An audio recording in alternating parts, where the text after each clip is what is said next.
अदाकारा आमना मलिक का घर में जिन्नात की मौजूदगी का इंकशाफ। पाकिस्तानी अदाकारा आमना मलिक ने जिन्नात से अपनी गुम हुई चीजें वापस मंगवाने का इंकशाफ किया है। अदाकारा आमना मलिक हाल ही में एक प्रोग्राम में शरीक हुई, जिस दौरान उन्होंने मेजबान ताबिश हाशमी से मुख्तलिफ और दिलचस्प मौज़ूआत पर गुफ्तगू की। दौरान गुफ्तगू आमना मलिक ने एक अनोखा किस्सा सुनाते हुए बताया कि एक मरतबा मेरे अपने घर में ही पैसे गुम गए थे। इससे कबल भी मेरी रोजाना कोई न कोई चीज, ज्वेलरी या शर्ट गुम हो रही थी। पहले मेरा शक अपनी काम वाली मासी पर गया, लेकिन ऐसा नहीं था। उसके बाद मुझे किसी ने बताया कि अक्सर घरों में जिन्नात घूमते हैं और कुछ जिन्नात के बच्चे शरारतों में भी ऐसा कर जाते हैं, लेकिन अगर जिन्नात अच्छे हों और उनसे बात करो तो वो चीजें वापस छोड़ जाते हैं। अदाकारा के मुताबिक उसके बाद मैंने अपने घर में जिन्नात से गुफ्तगू करते हुए कहा कि मेरे घर में आप जो भी हैं, छोटे हैं या बड़े हैं, बराए मेहरबानी मेरी चीजें ना गुम करें, वापस रख दें।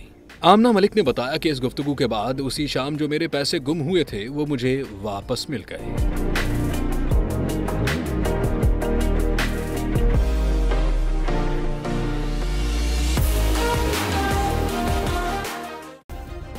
सब्सक्राइब करें और बेल दबाएं ताकि कोई खबर रह न जाए।